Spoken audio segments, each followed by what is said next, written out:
Well, welcome back, everyone, to the New Hampshire Institute of Politics. I see a lot of very friendly faces. Many people have been here before. This is a great panel. We're very, very happy that many of you flew in to this afternoon or going back to Washington tonight. So this is a very tiresome day for some of you, so we appreciate you doing what you're doing. We could not, though, do this program without our very special friend, Dan Balz. He has been just so helpful to this institute and to the Harvard Institute of Politics, too, in Boston. Together with our partnership with them, he's never shies away from coming up, working with us, working with our students. And so, Dan, thank you, and I'm going to turn it over to you, Dan. Thank you.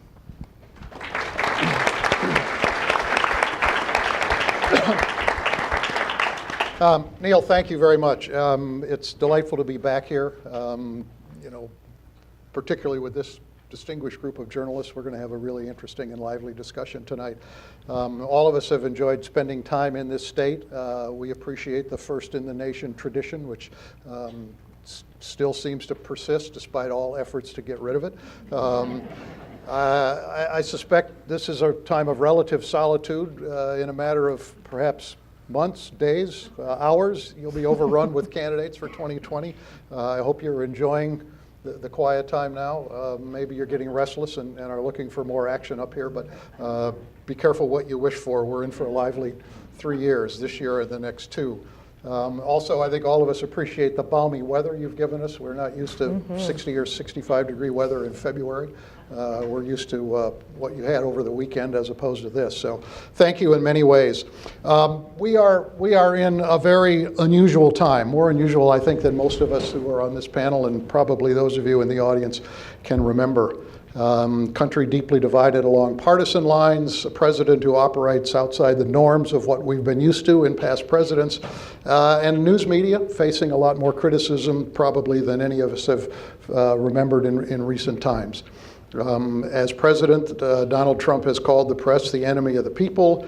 His former chief strategist said we are the opposition party. The president has said at one point he is frankly disgusted that the press can write whatever it wants. He has said that libel laws are a shame and a disgrace. He has said it's time perhaps to think about challenging the broadcast licenses of television networks. And of course, he has made the term fake news part of the modern lexicon of American politics. Along the way, the credibility of our business has been called into question, and the divisions that existed long before President Trump was elected have, if anything, widened and deepened. So we're going to try to talk about all of that tonight with these 4 great journalists. They each have unique perspective on it from their different perches and their different platforms. Let me introduce them as we go down the line. Jamelle Bouie is the chief political correspondent at Slate and a political analyst at CBS News. Shannon Pettypiece is the White House correspondent for Bloomberg News. Domenico Montanaro is the lead editor for politics and digital audience at NPR, and Hallie Jackson is the chief White House correspondent for NBC News. So away we go. Jamelle, let me start with you. You recently wrote the following: American democracy looks more fragile than it has at any time since Trump was elected. So what I wanted to do is start off by saying, do you include the institution of the press in that assessment? What's different about what we're going through today? And is the Trump era an abnormality or the beginning of a new normal? So I do include the press in that sort of summation of, I think, where the country is right now. A free, open democracy depends on a free and open press, and it depends on the press having at least some legitimacy with the public at large. People need to believe that the press is at least acting in good faith, is attempting to get to the truth of the matter. And when they don't, when sort of the press just becomes another disputed actor in the scrum, it's difficult to begin to establish a kind of common language and common facts for which we can actually do democracy. And the extent to which, before President Trump, the extent to which the press has become steadily less legitimate to larger numbers of Americans, I think does endanger sort of how we do democracy in this country. That's been, again, an ongoing trend. I think Trump, the president, has sort of accelerated it, made it worse, weaponized that distrust. But it's here, and if I knew what to do about it, then I would, not have student loans to pay off anymore. What was in your So the question is this an abnormal moment, right. or the beginning of a new normal in where we are? That's something I go back and forth on, because you could make a case that the fragmentation in the press, the ideological nature of some elements of the press, the partisanship of some elements of the press, your Breitbarts, your Daily Callers, so on and so forth, has a precedent in the sort of past 100 years ago, right? Like in the 1910s, 1920s, there was no sort of major objective news source. There were newspapers and there were publications, there were pamphlets, and everyone was sort of vying for influence in this like intensely contested market. So you can make that case. I think the difference is that that was a period where there were also other strong mediating institutions that people engaged in. So more Americans went to church, more Americans were members of unions, more Americans were members of other sorts of civic organizations that themselves acted as conduits for information that people trusted.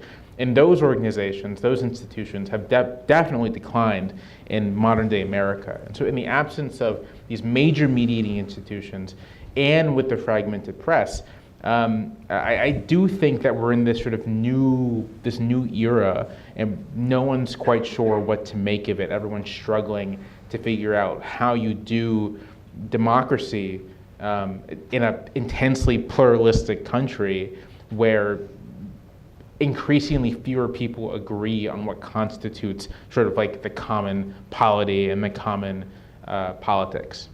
Fair enough. Hallie, no modern president has had what I would call a great relationship with the White House press corps and with the press in general.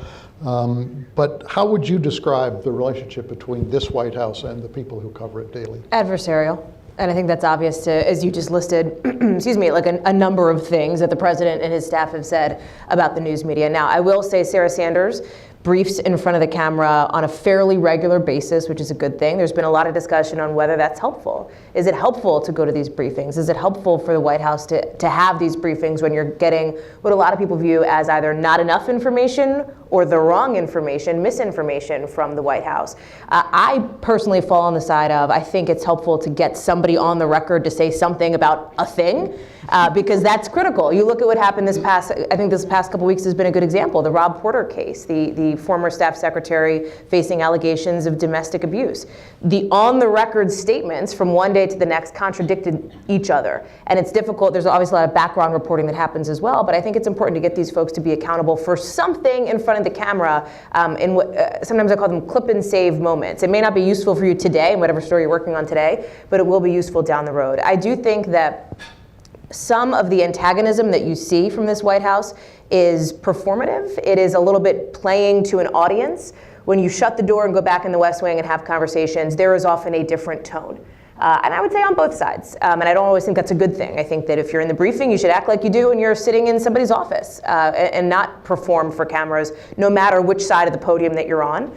But I do think that this is a president who, on the one hand, uses the news media, and on the other hand, abuses the news media. And that is as you say, Dan, no president likes getting tough questions from people. Nobody enjoys that. I don't think President Obama enjoyed that, or President Bush or President Clinton.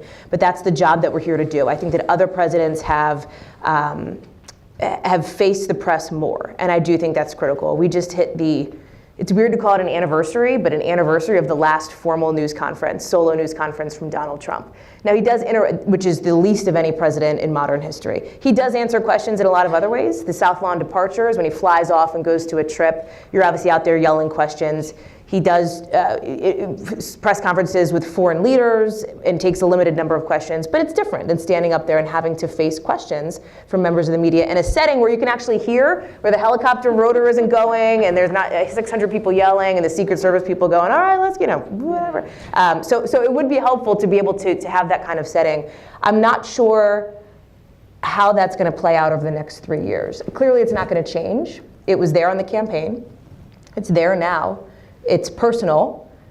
In some cases, for the president, it's vindictive. At the same time, he'll sit down with somebody at Mar-a-Lago and talk for 40 minutes. In TV and radio, that's called bad tape. When you're out there with the helicopters going and you can't make out like a soundbite, and don't think that's not intentional either. You know, he knows the producer aspect of television, and he kind of likes messing with us. So then he'll do that just as another little way to kind of. He kind of enjoys us being like a pack of Discouraged. having to be like a pack of animals. I'm not sure if this is on, but yeah, there is a sense of. But like I agree with everything you say, but the way that we can, like people, and I've only covered this administration, but other people have told me that, when they went into the Oval Office and asked a question of Obama or Bush, he never answered. He had incredible discipline in that way. And here, I mean, there's, I mean, so I'm in Bloomberg and we're in the pool, so we're in there all the time. I mean, there's so many questions I've asked. I've gotten to personally ask the president. The answer might be, "We'll see," But that to even have that opportunity, and they'll come out of nowhere.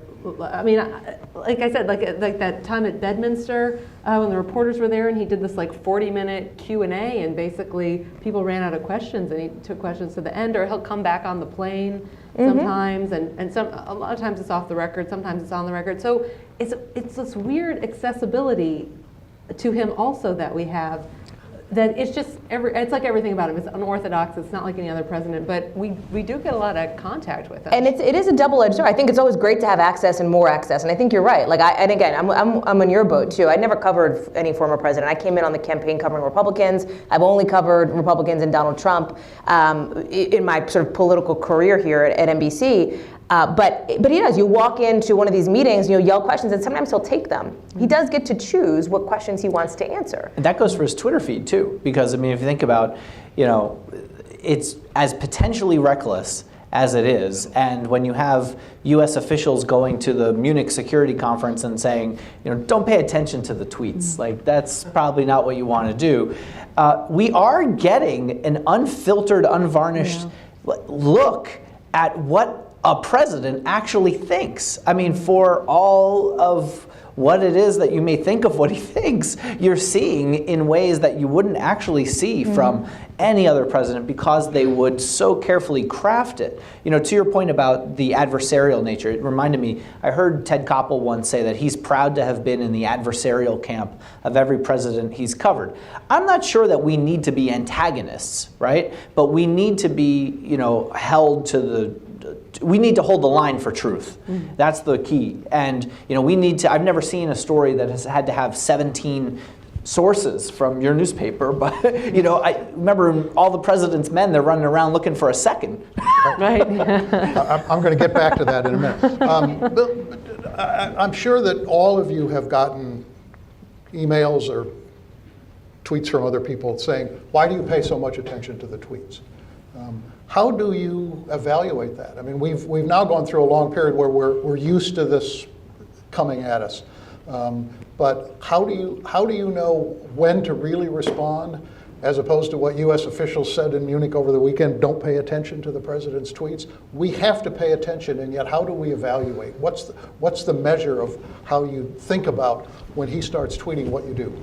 I've done a lot of thinking about this. There's a couple things. First of all, the tweets are like news conferences or a press statement, right? I mean, he goes out there and says it. It's something that a president has said. Now, we don't report on every press release that we receive, right? So we have to use our news judgment to say, is this newsworthy? Is it not? And we have to give the proper context and fact-checking around it. We fail if we're not doing that. At NPR, what we tried to do, because I didn't want us all led around by the tweets like it was a set of keys for the dog to go chasing after, we created a page that was just all the tweets that we thought were newsworthy, and then I had a reporter who would annotate those tweets. And before we created it, we had this conversation like, are we going to go through all this time and effort and work to create this thing? What if he never tweets again?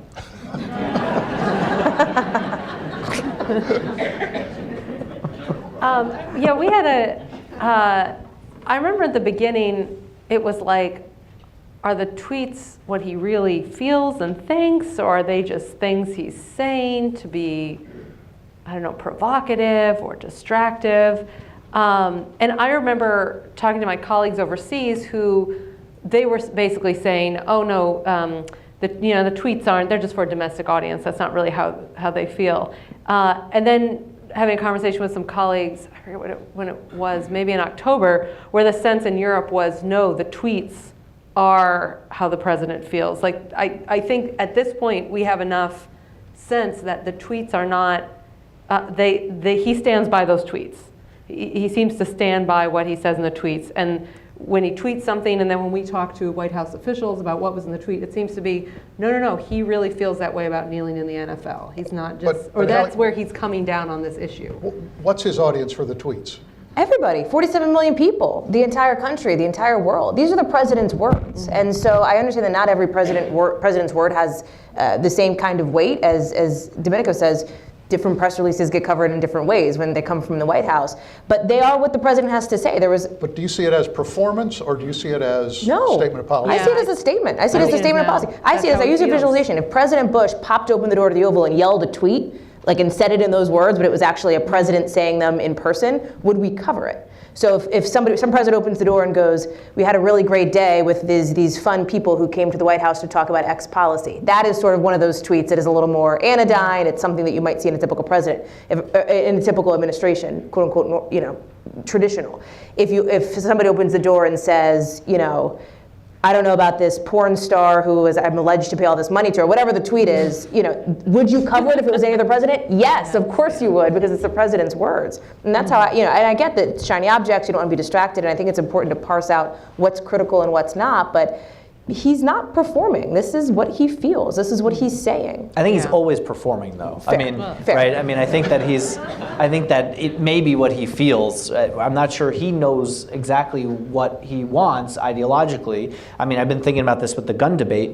Back in 2000, he wrote in his book that when it's a chapter says guns, and he goes through it and he takes on the NRA and says, the Republicans are too hardline on the NRA. I support an assault weapons ban, don't generally support gun control, and I support stricter background checks.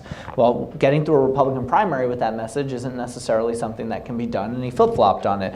But I think he's performative in the sense that he thinks he's the producer and he's created this reality, and he wants to, he's very cognizant of the optics of everything, not so much, he doesn't have the same level of self-control that most presidents do to kind of keep it within scaffolding, and that can take us all in all kinds of directions. Yeah, one thing that's strange about the president and his tweets is that, in general, in the past, presidential rhetoric had weight, not just because it was newsworthy, but because presidents themselves spoke carefully, right? They used their words with discretion. And so the act of using your words with discretion helps create some scarcity around them. It gives value to those words in addition to their news value. But when you have a president who treats his words like an order of McDonald's fries, right, who just kind of puts them out there and doesn't seem to particularly care what weight or value they hold or what impact they can make beyond narrow political considerations, I do think it raises this weird and interesting question for journalists.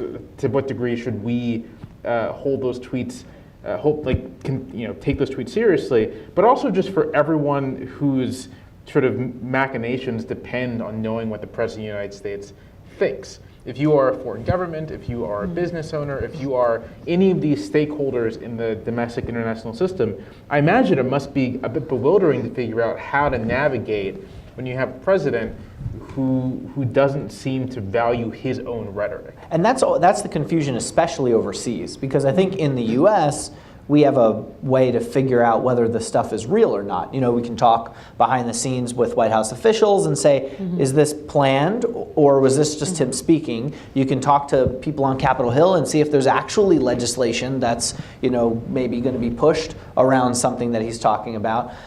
You can get reaction from the FBI on what they think about being called out by the president, whether it has anything to do with Russia. You don't have that same sort of safety net overseas. Right. And I did not mean to slander McDonald's. McDonald's fries are delicious. You're on thin ice, Jamelle. I want to read something, and not just because it's from my boss, but Marty Barron, the executive editor of the Post, gave a speech last week at Oxford. And among the things he said was this: we must recognize that something profound has changed in our profession. Journalism may not work as it did in the past. Our work's anticipated impact may not materialize. The public may not process information as it did previously. Jamelle, take that on. What works today in the kind of journalism we were all taught to practice, and what doesn't? I mean, to what extent has the laws of physics changed in the way we operate? So I don't think the laws of physics have changed in how we operate. I mean, I'm thinking of the one of the biggest stories in the United States over the past 6 months has been the Me Too movement, and to the extent that caught fire with like millions of Americans, it was in large part because of journalism, because of investigative, heavy-hitting, comprehensive journalism. I think part of the problem with regards to President Trump, in terms of making an impact, isn't so much that the public, that good journalism the public isn't responding to good journalism. I think there's just a lot happening. There's a lot to focus on, and I think if you are an ordinary consumer of news, if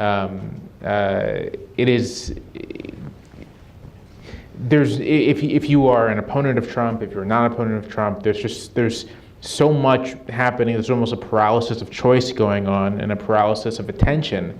That is kind of the barrier to impact. But when there is a singular event to focus on and a singular drive to cover it, I do think that makes considerable impact. Yeah, I don't know if this is all what Marty had in his mind when he said that, but I was really disheartened with the response to the Roy Moore coverage that the Washington Post first began, and just the number of people saying that they didn't believe the story because it was in the Washington Post, and then the campaign afterwards to try and to try and discredit it. I mean, I thought that was really kind of an alarm. I don't know.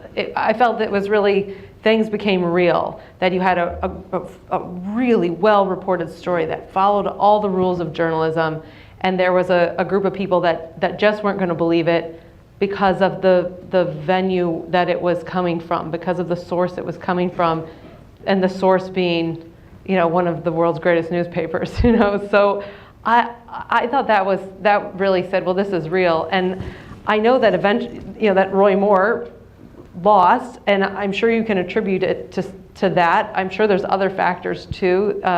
He was an imperfect candidate on a lot of issues, but I thought, boy, that it's going to be hard to break the truth through sometimes. And this isn't your question you asked, maybe we'll ask it later, but I've been thinking a lot even before this Mueller indictment came out, and maybe it's because I've been doing a lot of Russia investigation stuff, but I feel that the Russia disinformation campaign is incredibly real and incredibly dangerous and a bigger threat than Trump. I mean, based on the people that I talk to in that world, in the intelligence community world, where we don't agree on the same facts, we don't agree on reality, and I think Trump was smart in his way, on his strategy to sort of hijack that, but I think the dynamics are changing. I think it is bigger than Trump, and I think it has a lot to do with this sort of fake news campaign. The points that both of you make about the Me Too movement and about the Roy Moore coverage, I completely agree with that.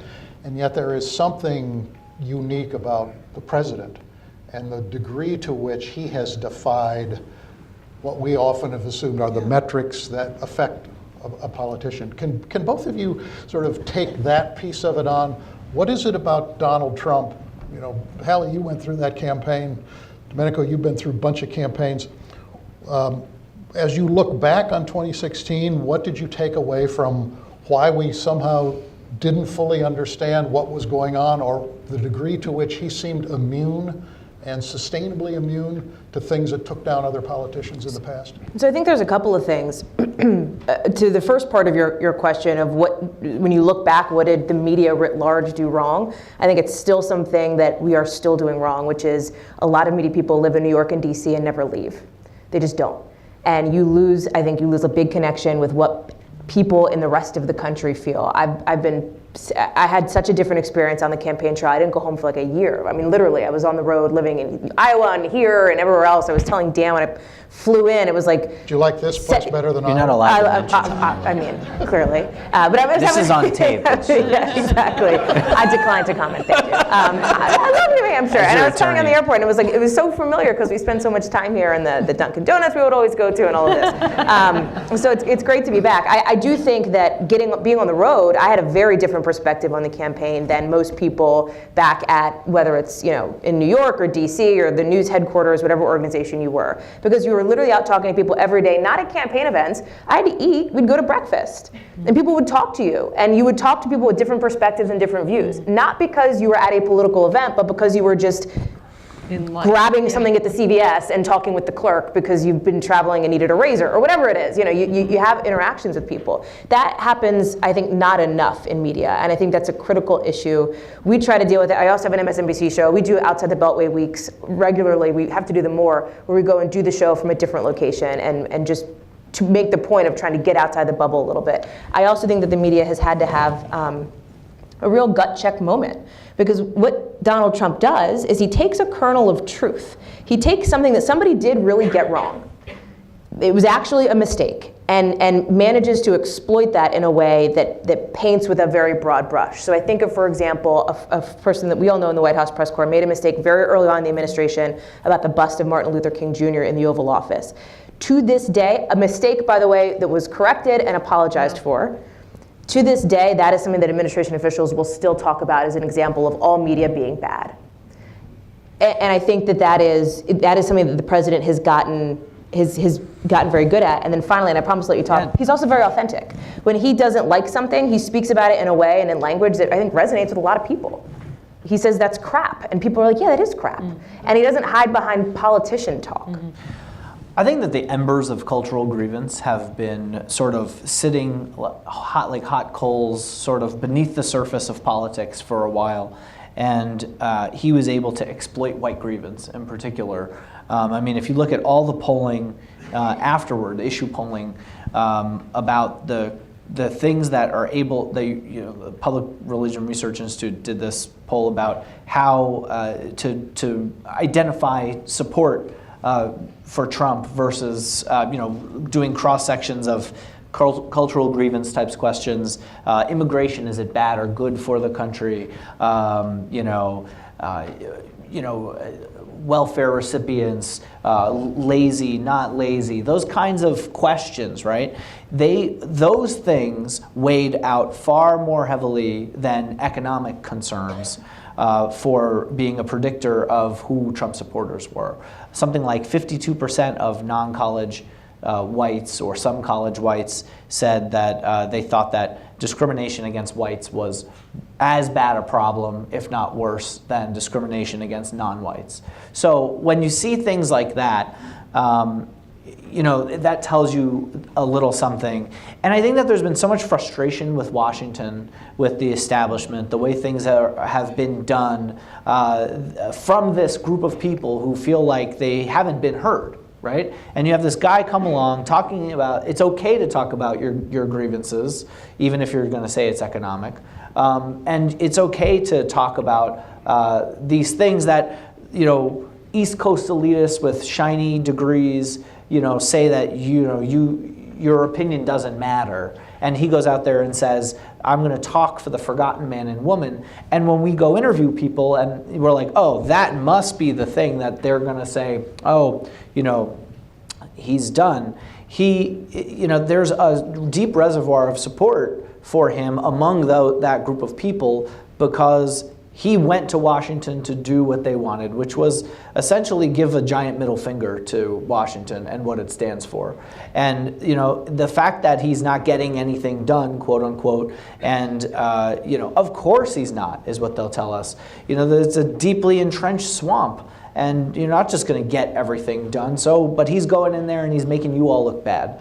And we hear that over and over again. And during the campaign, I'm proud of the coverage we had. We were out there, we were on the campaign trail. David Broder, the late columnist at the Post, used to say, "Believe your eyes." And the problem was that we saw what was happening, but the data was telling us something else. And the data is more scientifically accurate than your eyes, because the anecdotes are not, talk to a few people, it doesn't extrapolate out. So we were trying to balance, well, we see these signs all over the place, but okay, the polling's telling you this, well, we balance these two things and let's see where it weighs out. And I think that in the campaigns going forward, believe your eyes is probably going to mean more than it did in the last cycle. Jamelle, you were nodding on that point. Yeah, I spent quite a bit of time at big Trump rallies in various parts of the country, and I had a similar experience of witnessing sort of like this fervor that at times was genuinely concerning. Especially when he was going on one of his tangents involving brown-skinned people. I was sort of like, I don't know if I should be here anymore. But also the data clearly showed that this stuff was alienating. And so I think what happened for myself, and I think a lot of journalists, is that there's conventional wisdom about how open appeals to prejudice are politically poisonous, that they alienate more people than they bring into your campaign, and that just wasn't true. And that, I think, was that was the conventional wisdom that was overturned. And I myself I did not believe that was going to be the case. And I think that's the adjustment journalists have to make going forward in terms of trying to think about Trump's appeal and his appeal to the broader public. It turns out that you can make open appeals to resentment and prejudice, and as long as you do so with a sort of stable partisan identity, with the support of the bulk of a political party, it can end up a wash for most voters. I will add that I will dispute the premise of your question a little bit. I think political gravity does apply to Donald Trump. I mean, I do not think, I think there's a habit of talking about Donald Trump as if he's popular, as if he has some sort of unprecedented support, but he's been tremendously unpopular throughout his entire presence in politics. He is very unpopular right now, historically, compared to other presidents. We mentioned a few minutes ago that Roy Moore, a Republican in Alabama, lost a Senate seat in Alabama. I highly doubt that if Donald Trump were not in office, if Donald Trump were not in office, I highly doubt that Roy Moore would have lost that seat. I think he is unpopular enough with enough voters that Republicans are obviously worrying about being able to hold Congress. And we're seeing the limits of this approach once in office. And I think that's the critical thing. I think once in office, the kind of politics that Donald Trump did on the stump just wear very differently. But do you think that culture has replaced economics or made it a co-equal in the way our politics is now shaped? I mean, I think all of us, I know myself, I won't speak for anybody else, but sort of covered politics for a long enough time that we thought that economics was the basic frame for the way voters thought about their own well-being. Obviously, there are lots of other issues depending on what's happening in the world. But it seemed as though we came out of 2016 understanding the power of the cultural divisions in the country, which in some places superseded economic. How do you, you've got a sharp eye on these things. What do you think? I tend to think that there are obviously different kinds of cultural sort of issues and things that activate voters. And so, for white evangelical voters, it's very clear that abortion is sort of the primary issue driving their voting behavior, regardless of their kind of economic standing. But one thing that I think that the data bears out post-election, but also that the history bears out, is that there are large numbers of voters for whom their cultural identity with regards to race or gender is tied up in how they think about their economic prospects, right? And so it's not that there's economic anxiety or racial resentment or racial anxiety. It's that racial anxiety can produce economic anxiety, and economic anxiety, worries about your material status, can produce worries about your racial status as well. I think that's what Trump ultimately, inadvertently perhaps, weaponized, noting that it wasn't just immigration; it was immigration in the context of jobs. It wasn't just China abstractly; it was China in the context of sort of American industry, and that that's a potent combination. It's such a potent combination that it really did form the basis of Democratic Party appeals in the early 20th century, right? In the South, that was the progressive wing of the Democratic Party in the South. Its appeal was basically, we will deliver you benefits and we won't give them to black people. That was what they built their dominance on. And with the emergence of a civil rights consensus that civil equality and equality under the law is something we want to extend to all Americans, that sort of fell out of favor. And I think Trump basically rediscovered it and deployed it to great use. Now the question is that implies that it really does matter to deliver. You do have to actually deliver something. And for President Trump, it'll remain to be seen whether in 2020 the voters in Ohio, in Wisconsin, and Michigan who decided to vote their cultural resentments and their economic anxieties and the interplay between them, whether they will feel that President Trump has actually delivered on the material part of that bargain. I want to shift the discussion now to the topic of fake news. We've certainly never had a president in modern times who deals with the truth quite in the way that President Trump does. To put it mildly, the litany is quite well known. But the question that I want to ask all of you, because you each work for different kinds of institutions, the press obviously has a responsibility to call out falsehoods. But what are the boundaries? What are the ground rules, and how do you grapple with that? And how has that changed over the arc of the time from when Donald Trump first became a candidate to the way he and those kinds of things are treated today? Hallie, start with you on that. So, as sort of the cable news representative here up on the stage, I do think that there was a period in time in the very early stages of the candidacy for Donald Trump that his rallies would just go out unfiltered. Without being fact-checked in real time, without being fact-checked on banners. I think before it became clear what he was before a lot of things became clear, let's say. I do think that very quickly, I know that our organization picked up on the idea that he can't just, you gotta be fact-checking people in real time, all candidates, when they are delivering speeches that are going out broadcast on your air. That's been something that's been critical ever since really 2015, and it continues up until this day. When you talk about fact checks, when you talk about the phrase fake news, it's interesting. Fake news has kind of become this thing that I think journalists kind of say to each other as a funny joke, aha, what are you, fake news? It's not funny. I don't think it's that funny because I do think it is a dangerous term. And I think that people oftentimes, because they hear it so much, wrap anything they don't like or anything that they might have questions about into this umbrella of fake news. There is real Russian fake news and misinformation and disinformation that is out there that is actual fake news. What Donald Trump sometimes calls fake news is not, frequently is not. And so I don't love the phrase. I don't think it's funny. I don't think it's a funny joke. I think it's bad. It's a bad thing. As far as how we cover it, our challenge is, for example, in the broadcast, so I also obviously file for Nightly News and the Today Show, we fact check everything live as it happens in our pieces, because that's the critical piece. If you're gonna say some sort of claim from the president, you also have to, as Domenico's talked about, put it into context, because people don't follow this stuff. You guys are all here at a political forum on a Tuesday night, which is great. I would say that a lot of people wouldn't do that, and I think that a lot of people aren't following it quite as closely. So for example, I will give you an example today. I did a piece for the show on this morning, the Today Show. The tweet the president sent about President Obama did nothing on Russian sanctions, or something along those lines. So we talked about how the president's clearly stewing about Russia. He tweeted 18 times in 5 days about the Russia investigation. This is something that he said, and here's what President Obama at the time actually did, 1, 2, and 3.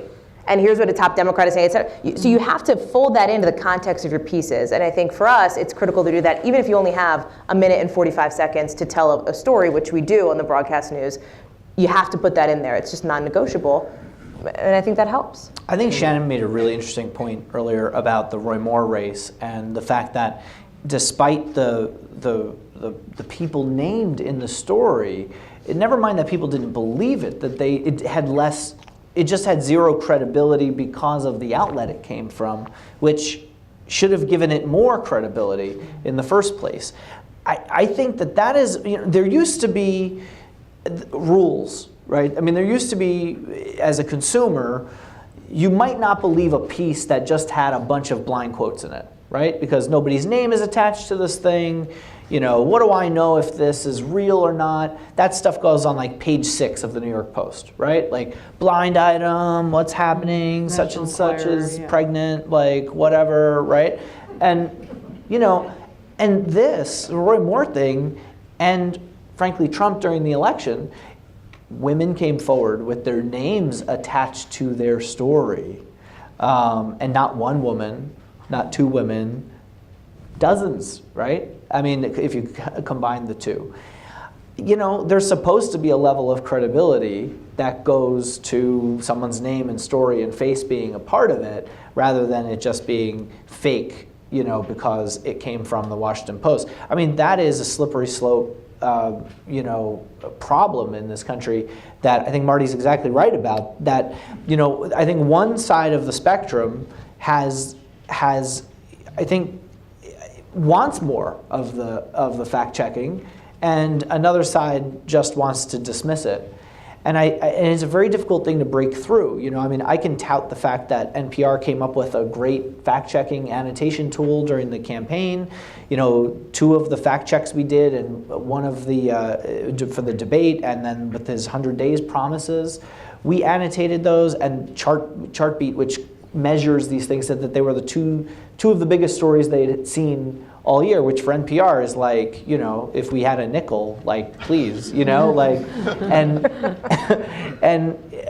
but it's sort of like, yay, good, but at the same time, it's like, we can't agree on a set of facts, then that's a real problem. Because if people are looking at that, and we try painstakingly, and I think the real issue is that, like, you have to hunker down and think, okay, I am going to do my best to make sure that this is incontrovertible.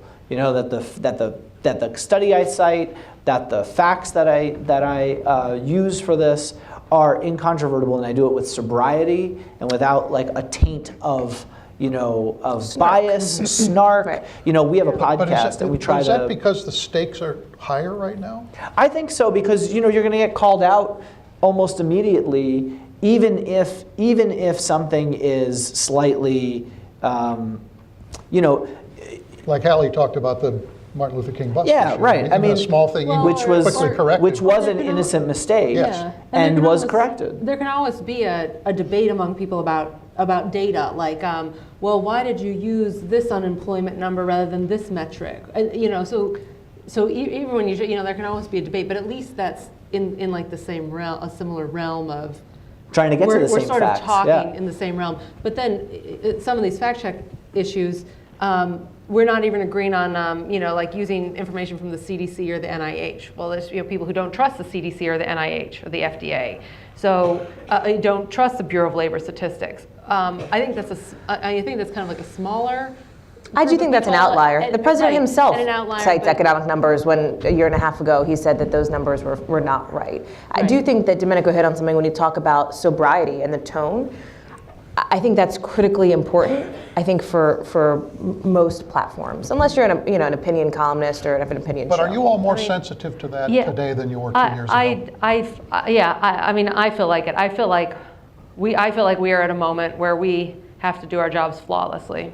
And I mean, maybe that's a good thing that's come out of all this, is because I feel like I have to do a better job, that that we have to find 17 sources to verify something that that I feel like I have to do my job the best I've ever done it, because I do feel like we are on a pen, on the tip of a knife here, and that the public, our audience, could so easily tip to the other way, where they just lose credibility in us. I do think we are at a really crucial moment, and I do think we all, as journalists, and could do better, and that each one of us could be doing better. And I mean, I think there have been moments over the past year, our reporting, other people's reporting, where we've said things were going to happen that didn't happen. Oh, this person's going to get fired. They're still here, where we have not questioned the motives of the people telling us the information enough. So this eager and this hunger to get stories out there and to be first and to, and to sort of, make a name for yourself, we haven't questioned hard enough why people are telling things. Where did they get that information from? How did they get it? Prove it to us. Show us an email. I think in this year we've kind of, we have moved a bit too fast on things, and it's been kind of, Bloomberg's kind of interesting organization because we do have a website and a mass audience, but we also have a group of paid subscribers. Usually in the banking, finance, government world. I don't know what it is, 300,000 paid subscribers now who pay $20,000 a year for all of our news and data and information. And they pay that much money because they trust that when they get data or information from us, they can take it to the bank, literally. That if we report Gary Cohn is leaving, and that indicates to them that tax reform is going to fall apart, they might make a $2 billion bet on something based on that information. So we have always held ourselves to an incredibly high standard. And it has personally frustrated me to see stories slip out of our hands and feel like, are we being too cautious? Are we being too easy on things? But knowing that for the average consumer, if someone tells you, oh, Gary Cohn's on the rocks, you're going to be like, whatever, oh, well, good, one less globalist in the White House or whatever. That's not going to be actionable information to you. But I feel like it has been good for me personally to have this other standard of, listen, there's someone's placing a bet on this information. It better really be right. Or they're going to call Mike Bloomberg, and Mike Bloomberg is going to call your boss and say, what the fuck was that? I don't know if that's happening, but I can clearly imagine it really easily. Just one other point on this. Everything Shannon's talking about, I feel on a daily basis too. But the rigor in all that we put into it, the self-reflection that we think about, like the lowest hanging fruit stuff we can't agree on. Not us, but like the society. Like I'll give you just a short example, right? Most politicians are shameable. And what I mean by that is, and this is not a Republican or Democrat thing, Chris Christie kept saying that he was appointed by George W. Bush on 9/11. Remember this? And then he did it a couple times, and we went back and said, oh, that's an interesting fact. I'd never heard that before. You would think we would know that. So we checked, and he wasn't. He was appointed like 2 weeks before or something, right? So we pointed that out to him in his campaign. And you know what Chris Christie did? He stopped saying it. He went to saying, I was appointed around 9/11 or whatever it was that was more accurate, right? And like, good, that's what should happen, right? But then if you were to say that to Donald Trump, like, you weren't appointed on 9/11, it's like, yeah, basically I was, I mean, it just, okay, that's, what do you do to that? There's no amount of rigor that we can institute to change that. But I get to something I was about to say, which is that we're all operating in good faith. We really do want to inform the public. We really do want to do the best job that we can. When we make mistakes, they are mistakes. They aren't sort of nefarious plans to get one over on the general public. Some of our critics are likewise acting in good faith, want to get the best information out. But I think a lot of our critics are not operating in good faith. They're operating in patently bad faith. And I don't think journalism as an institution is figuring out what to do about bad faith critics, right? Do you ignore them? Do you disregard them? What if the bad faith critic is the President of the United States? What if the bad faith critic is the press secretary, the White House press secretary? What do you do when you have critics who aren't actually interested in the same end goal as you, and who in fact see your goal as being the best neutral arbiter of truth, and in fact you can be as harmful to their political standing, that they don't want neutral arbiters, they don't want independent experts. I think part of the current sort of attack on the FBI from not just members of the administration, but members with the people within the Republican Party and the larger conservative movement, is precisely about delegitimizing the idea of this neutral arbiter. And I don't have an answer for what you do about that, but I do think that sort of good intentions among journalists sort of we continue doing our best, but that's less of a, how can we improve ourselves, and more how do we do with individuals, institutions that have set themselves up as actual enemies of the press. And what is the answer to that in this environment? Well, I can only control myself. I can't stop what Kellyanne's going to say about our reporting, what the president's going to say about our reporting. I can only control myself, and and you guys can only do the best. You guys can only put 4 bylines on a story with 6 sources saying this happened, and I think we can only do what we can do. We can only do the best job we can do every day. I think part of it is I listened to the conversation. We're fortunate enough to be here at this beautiful school, at this college, but there's a lot of people in this country. Marty alluded to this at his speech, Dan, which I think was such a well-written piece. He said 2 things that struck me. One, he talked about the idea that knowledge, and I don't know the exact quote, but it was something like, educating yourself around the facts in the news is like an elitist pastime, or is perceived and is pushed as this elitist thing that people do. And people immediately, I think there's a lot of folks in this country who resist that elitism because that's not what they're about. And so they would hear something like, Domenico, your story, and I can hear it in my head. I think we know people like this, we all do, who would say, why are you nitpicking? Okay, it was around 9/11, whatever, get off his back. I think is the attitude that some people would have on something like that. Because it goes to the second thing that Marty pointed out, which is a litany, when he started that speech at Oxford, of the polling and the information that has come out about how distrusted the news media is by vast swaths of the people in this country. Depressingly huge numbers for somebody who has made this their life's work and their career and truly believes in it and is passionate about it.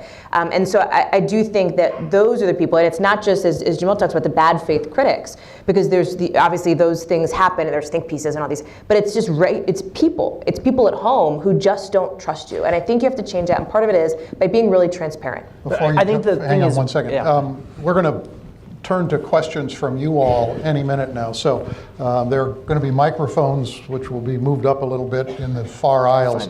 So if you have questions, start to line up and we'll get to you in a couple minutes.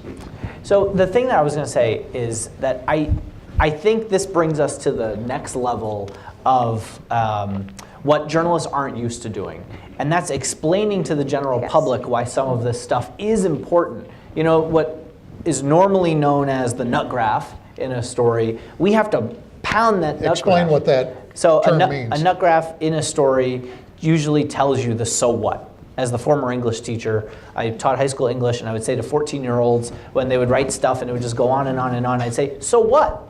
You got to tell me, why do I care about this, right? And we have to do that. We have to reorient ourselves to saying, so what? Early on when Reince Priebus, the former chief of staff, said that, maybe we'll do away with the press briefing, or something like it. And you know what people at home said? Right. Who cares? Because you're a bunch of whatever, he has Twitter, it's fine. Right? I don't need you guys asking questions just to make yourselves look good. Why does it matter? And then you have to sort of step back and say, you have to explain why this matters. We went over it. I remember when we were writing this story, I said, no, we have to put up high why this matters. And I think it's the same thing with why are you nitpicking, right? Why are you nitpicking that Chris Christie is saying it was on 9/11 and it wasn't? Because it's intentional from Chris Christie to paint himself to wrap himself in 9/11, to show that he's a metropolitan area governor and wants to build himself to a different level than necessarily he is. And to hold them accountable for that. And I think it's uncomfortable for us because we're constantly chasing facts and wanting to confirm stories, but we need to do more of that. Just a quick note, which I think relates to something that we were speaking about a little earlier, which is that I think there's another dynamic at work here with regards to the press and the public and trust, and that is, so much of how voters act is through partisan cues from their political leaders. And one thing I do think is happening right now is that the drive to delegitimize the news media from President Trump, from a variety of different sort of hard right outlets, is that distrusting the press is beginning to fall under the mantle of what it means to be a member of the Republican Party, right? That we're Republicans, we don't trust the press. And to fix that, I don't think that's necessarily on us to fix that. I think that's on Republican Party elites to sort of begin to assert commitments to, at least the abstract idea of truth and press freedom and so on and so forth. And that was definitely obviously a pre-Trump phenomenon, right, too. Yeah, that I think a lot of things he catches on, he's able to catch on to something under the current, and I don't know what the analogy is or something, but, and bring it up. Yeah, that's.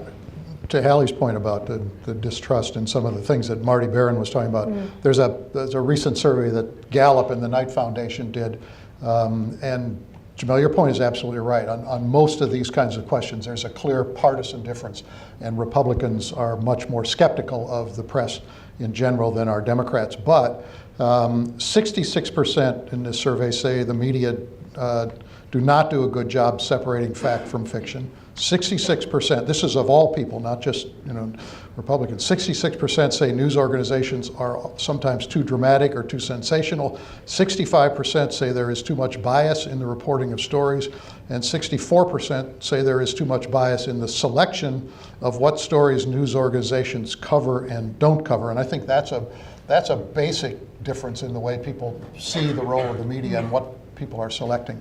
With that, we will go to questions. We'll start over here. Oh, I'm sorry, I thought we'll go over here. I have 4 quick statements. I mean, I believe. Is that microphone on? Hello? Okay, There. I just got to get a little closer, And sorry. just before you start, will you state your name and then just make sure that whatever you have to say ends with a question mark? Sure. The editor My name here. is Charles Fossey. I live in Goffstown. I think civics needs to be more of a duty. I think Donald Trump isn't a reality TV star. He is a reality TV conductor. And I think education needs to be more common, less expensive. And has anybody up there given weight to the possibility that Donald Trump might be compromised, not only by the women who accuse him of sexual malfeasance, but also maybe with his business dealings with Russia and even Putin himself? It's probably a job for Robert Mueller. I'll leave it to the big guy. Yeah, I mean, Trump said that, Can anybody even talk about that? Is that something that's taboo?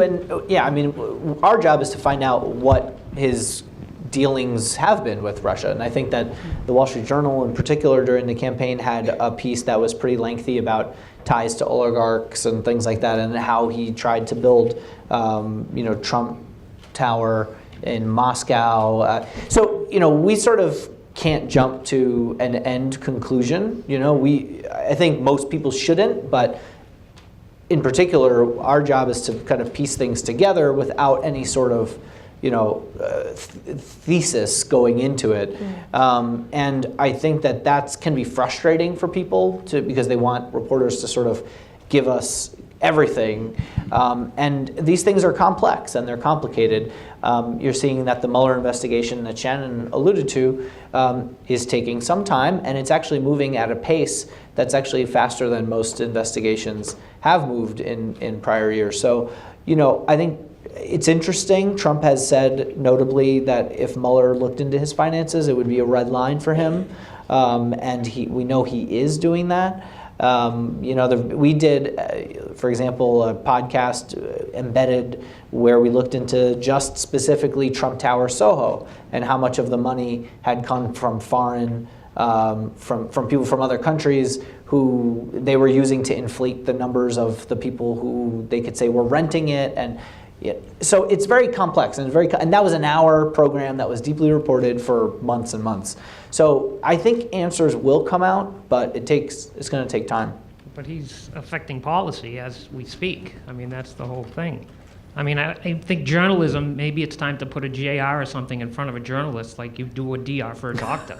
Maybe a journalist can't just be anybody. Even, that's true, but that's a different, There needs to be certain guidelines to be a journalist. the thing is, the JR for it's being a just journalist, let's just say, whatever you call that, Marty Barron would have like a PhD JR, and he's the most plodding, thought out editor that there is. So it would be probably slower. Let me try to answer that as well. We're not prosecutors. We don't have subpoena power. Our job is to find the truth to the extent that we can find it out. We can be suspicious about things, but we can't operate with conspiracy theories. We have to operate with the idea that if there are facts out there, let's find those facts. And very often with something like we're dealing with now with the Russia investigation, those facts come very slowly and very painfully. And there's a dot here and a dot there and a dot there, and some people put those dots together in their own mind and say, well, aha, that's what it means. That's not the way journalists do business.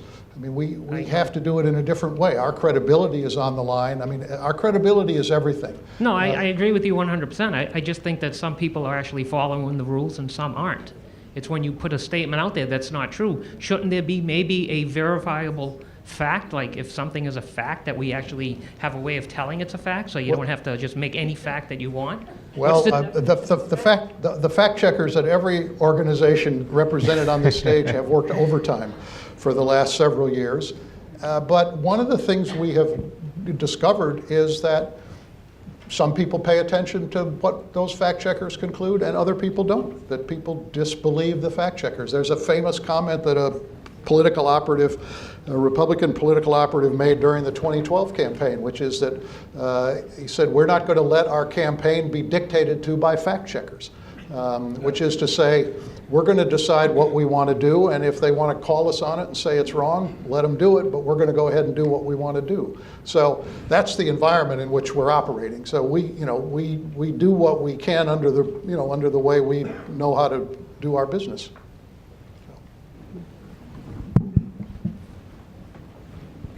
Thank you. My name's Eric Rosenberger. I used to work in Washington and, in fact, at the White House for a number of years. One thing I'd like to point out to everybody is these guys are getting a bum rap. The person who thought about fake news, who introduced the subject, is Donald Trump. These people work so hard. They get no sleep. The guys in New York are hitting them over the head all the time to get it right. And then you've got people in the White House now who don't seem to have a research office and the speechwriting office. In the old days, nothing went out of the White House without it being checked 3 or 4 times. That seems to not occur anymore. I'd like to ask 2 questions. One is there a fact-checking office inside the White House, or is it in such disarray it doesn't occur?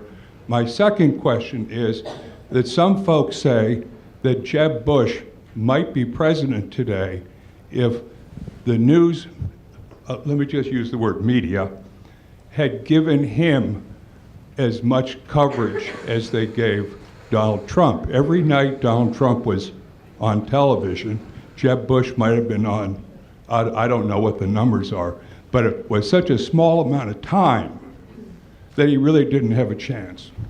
Eric, let me take the first part of your question on the fact-checking at the White House and sort of the general sloppiness that some people have criticized them for, even just for basic things like spelling foreign leaders' names incorrectly on press releases and such.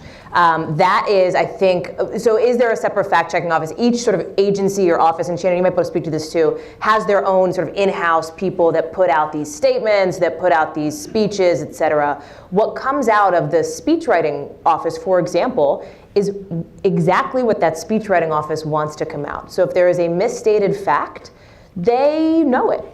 And if they don't know it, when we have called them on it, they then back it up with other information that may not directly address what you're talking about. I think of, for example, one of the first speeches on, it might have been immigration, and we reached out to the White House and said, okay, well, X, Y, and Z, what are you basing this on? And got reams and reams of documents back that didn't directly address the query, but that they were sort of relying on to build this. So it is, what's coming out of the White House, as in I'm sure other White Houses, is intentional. It's what they want to put out there. The difference is, there's less of a sense inside this administration that if they put out something that is factually not accurate, that people will care.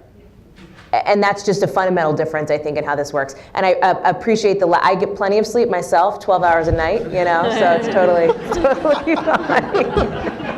That's fake news. Yeah. Well, this isn't your question. I don't know, not to cry us the river, but the way everyone has worked, and I don't count myself of those who have worked the hardest, but the amount of work I've seen people put in over this past year in the White House press corps and other, and political reporters. I mean, the people who are, going to sleep at midnight and waking up at 5 a.m., or going to sleep at 1 a.m. and waking up at, 5 a.m. to do a TV hit or something. I've seen people's health, people lose a lot of weight, people gain a lot of weight. You can see it in people's health. I mean, the personal sacrifices a lot of us have made, and I'm not trying to cry us all a river because this is our job and we all enjoy doing it. But I mean, the child. I mean, I get the emails from the editors. The people showing up late to their kids' birthday parties. The broken relationships. I mean, it's just the vacations that people have canceled at the last minute. I mean, it's a big sacrifice we've all made. So. But that's the news, right? But yeah, I'm not saying, know, but and that's politics too. Yeah, and to just give up, but yeah, it has been a rough haul this past year for a lot of us. I mean, we are very privileged to do what we do, and we're able to have a front seat to whatever the history is that's being made. We're there for it, and that's pretty cool, So yeah, I mean, being a journalist, if you want to be a journalist. Don't do it because you want to have stable lives, Yeah.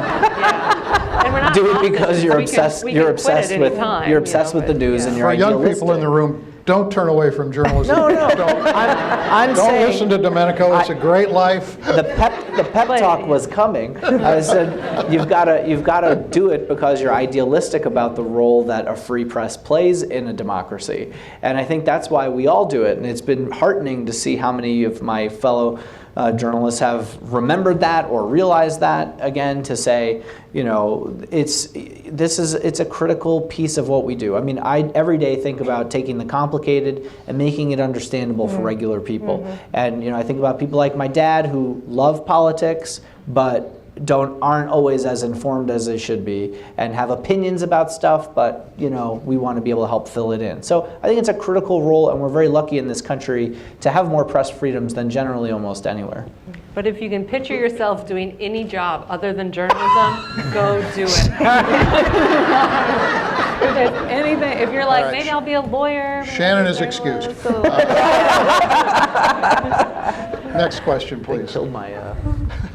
David Miller, graduate of St. A's, also majored in political science. Been involved been a social studies teacher for years, so I followed politics closely. Being in New Hampshire and watching the primary process, from the get-go, if you analyzed it, Donald Trump automatically had 30% of the vote. We know what exists in New Hampshire in terms of New Hampshire politics. We have a strong right-wing libertarian element in our community. I've been in the legislature. I've seen it in operation. So he started with that 30%. You plugged into the primary process. If you got 30% and you got 12 people running, they divide up the rest of the vote. So you automatically got a winner there, and it kept going. When you got to the election, Donald Trump still had his 30%. We had the anti-Hillary vote, who also ran a terrible campaign because she lost those 3 states by never campaigning there. So there were historical reasons why it turned out. But you people need to remember and keep in mind, she got the majority of the vote. And we focus so much on the minority element that supports Donald Trump that I think it distorts it.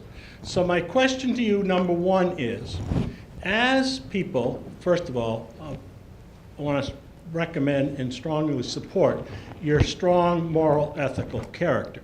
That's important, number one, to being a good reporter. All right? Be honest. Secondly, though, do you frequently stop, take a deep breath, step back, and I don't mean a vacation, and just look at the big picture and how that fits in to what is the big picture going forward? All right, so I'd like your personal response on that. And secondly, my question I wrote down right from the beginning was, how has the press been affected by being integrated into a conglomerate? In answer to your first question, Dan does it every Saturday, and I try to, learn from it. Yeah, I mean, taking a step back and trying to be big picture is very important. Some of our roles are to do that. Some of our roles are to be on the front lines, and it's important to have a good, editor-reporter relationship when that is necessary to be able to talk about big picture and thematic. So, yeah, I try to do as much as I can. Yes, every day, every day. And to the second part of your question, I'm intrigued by that, of becoming a conglomerate. Do you mean is David still up there?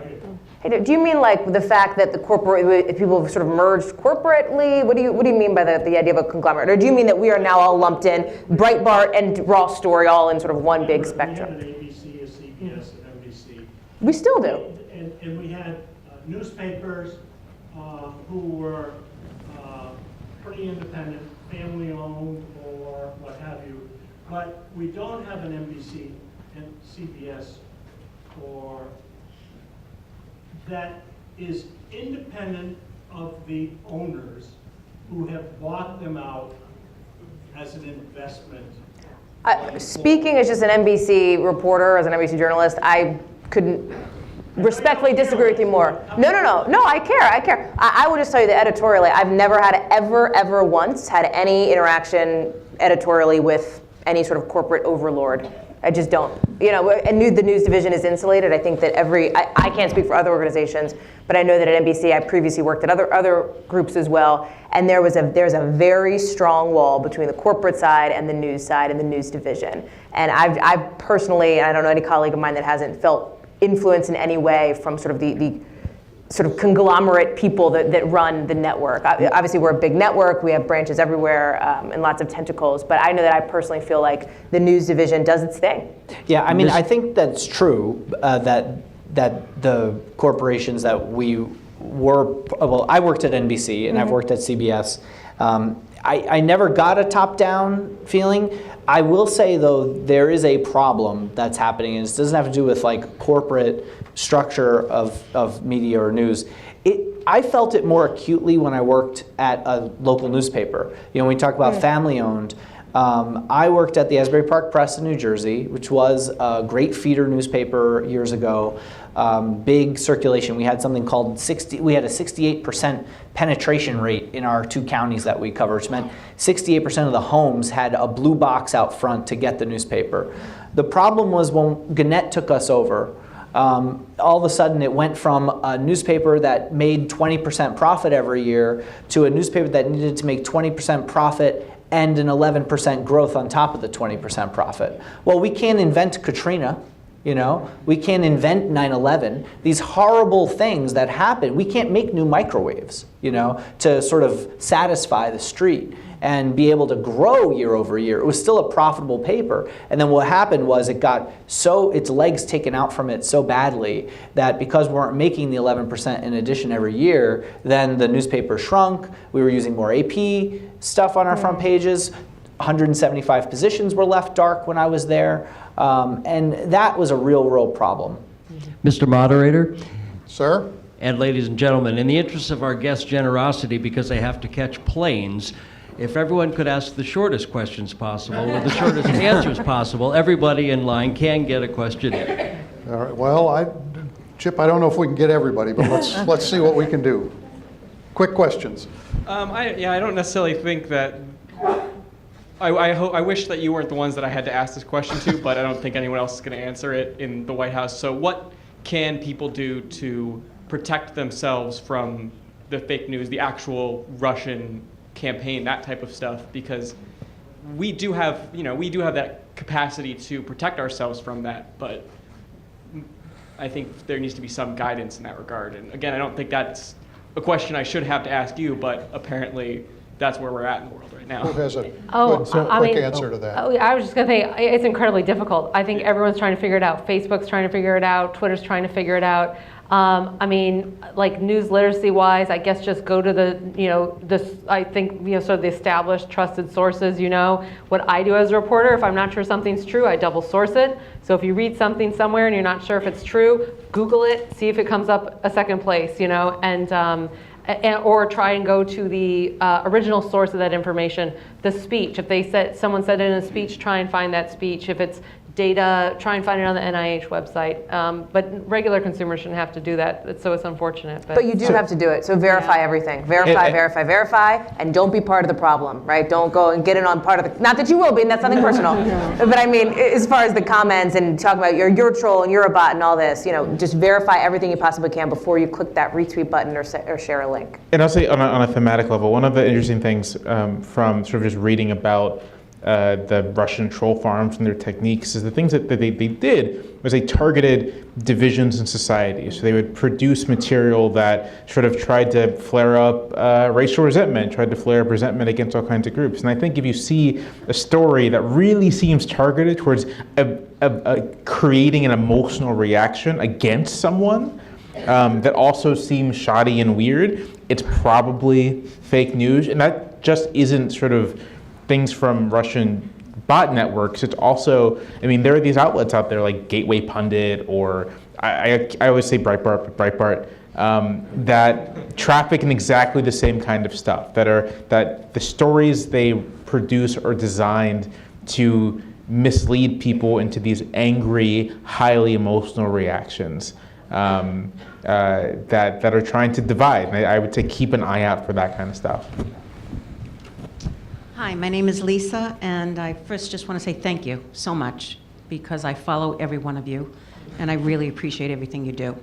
My question is essentially, I was raised knowing what respect and decency and ethics are, and I also spent a little time being a journalist as well. And I have a very hard time wrapping my head around the fact that we have the head of our government who is never accountable for anything, whether it be his sexual activities or his racial discrimination. And I guess I want to know, as reporters who do the best job they can do every day, how do you reconcile that when you're trying to report a story? How do you keep your emotions out of that?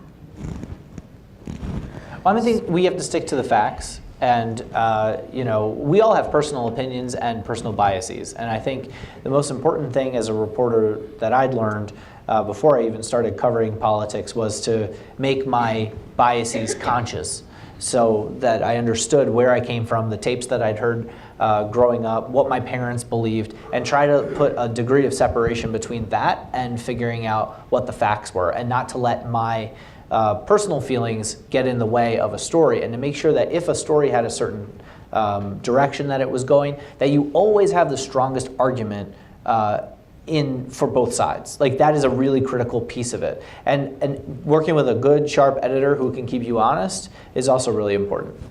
I also go back to what Shannon said, and thank you for your comments, but about you can only control yourself. That's all you can control. There are moments in the briefing room when, I've only had 2 bad ones. One in the briefing room, when I say bad, I mean emotional, from the other person's perspective. One in the briefing room and one behind closed doors. And all you can do is know that you walked out of a situation and you did the best, and you were the most respectful and professional that you could be. Because that briefing room, the White House, is not a good place for emotions. It's just not. And I think that that's an important thing to remember, because I do think, and it goes back for me a lot to the idea of tone. Everybody likes to snark. There's a lot of snarkiness on all sides, on every sort of side of the aisle. And so I think if you can just, we're here to do a professional job and treat people with respect, no matter their opinions on things. And it certainly is easy to forget, to drop the snark, to forget, to make sure you check the opinions at the door. But I think a lot of us do this job because we believe in giving information to all of you, so you can make your own decisions, so you can all reach your own conclusions, so this country, this world can reach its own conclusions about that information. And so, to Hallie's point, just get the information out to you so you can make your decisions, and that's how we help democracy. And that's not to say opinions don't have a place. There are certain things that most people can agree are inappropriate in a certain setting. Like that's not, I mean, there are things that are broadly considered unacceptable in society. And I don't think we can be immune to that as journalists to say, well, here we can decide that's not okay behavior. But I think it comes back to the tone and the idea of treating people with respect and knowing that you can only do what you can do.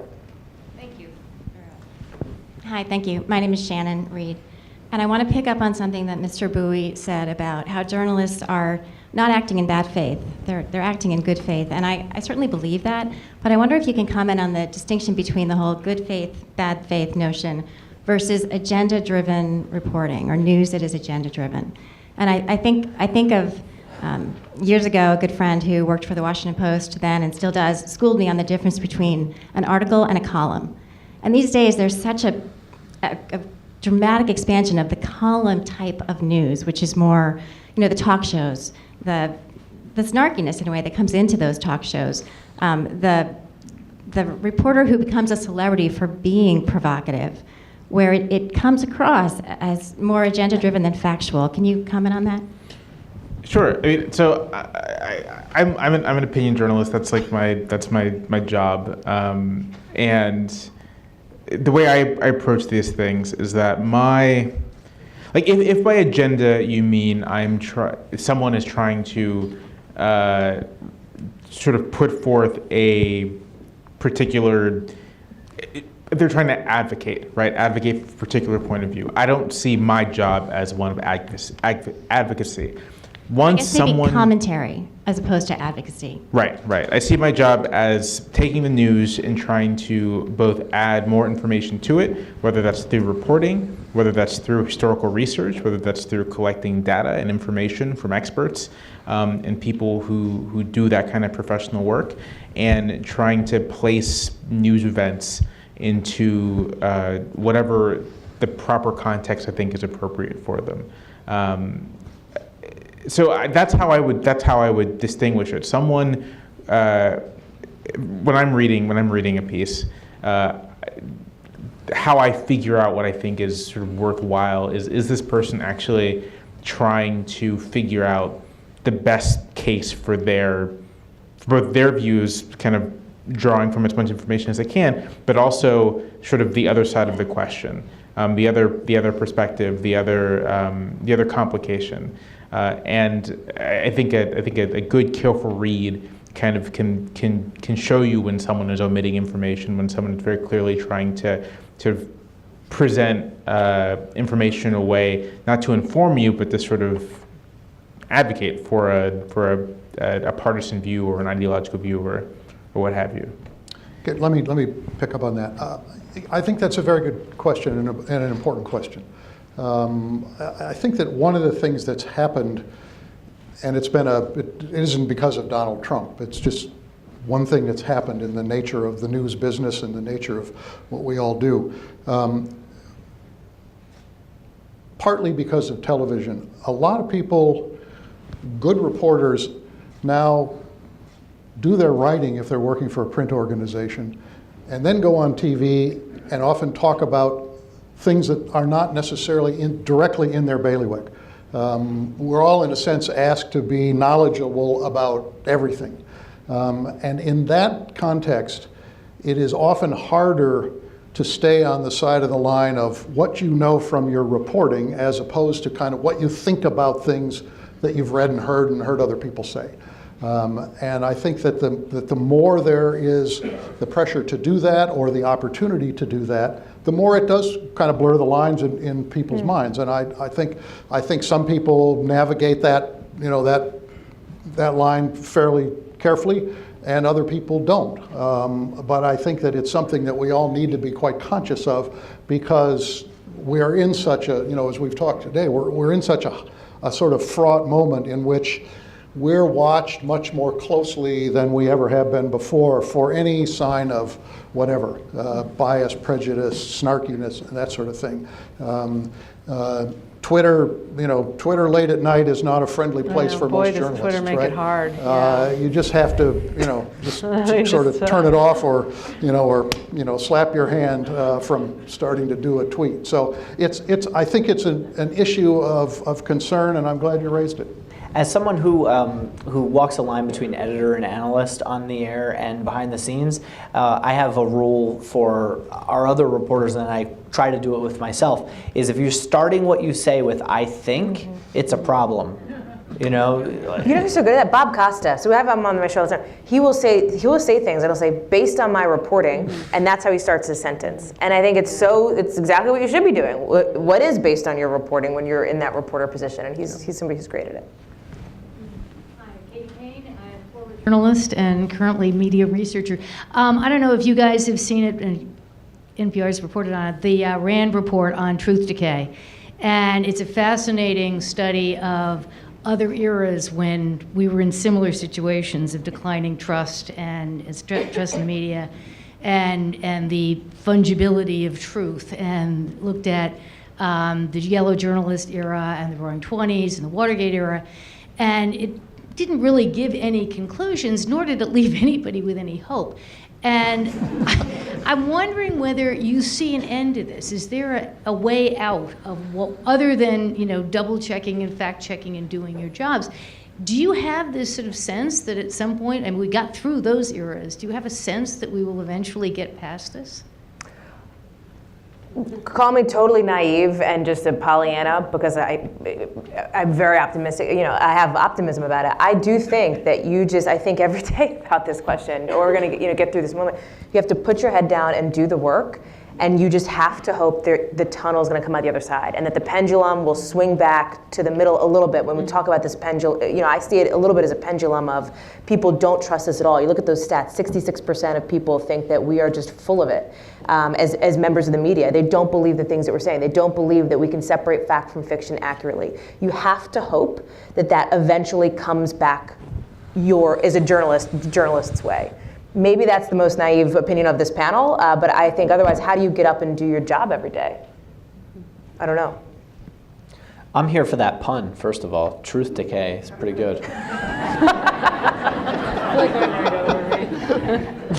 You didn't get it? Yeah. Dad joke. When you think about past periods of not just media distrust, but institutional distrust, past periods where the public was fragmented and divided, some macro things pop up, right? You have, unusual amounts of corruption in government. You have high rates of inequality. You have all these societal ills, and I tend to think that the dilemma of journalism right now is a product of real societal ills, that Americans broadly do not feel that their government is upholding its end of the bargain. And this is unfortunately, this is me doing my commentary job. It is unfortunately a political answer, but I think for the pendulum to swing back, American society as a whole has to begin to figure itself out and adjust itself in a way that's sustainable for the next 100 years. Because otherwise, looking at international examples as well, the kind of society we have right now, I don't think is conducive to the kind of broad respect for truth and press freedom and all those sorts of things. I just don't think the two are compatible. There's such a thing as democratic life in doing democratic life, and I think Americans have to learn how to be democratic citizens again in a really profound way to move forward from this.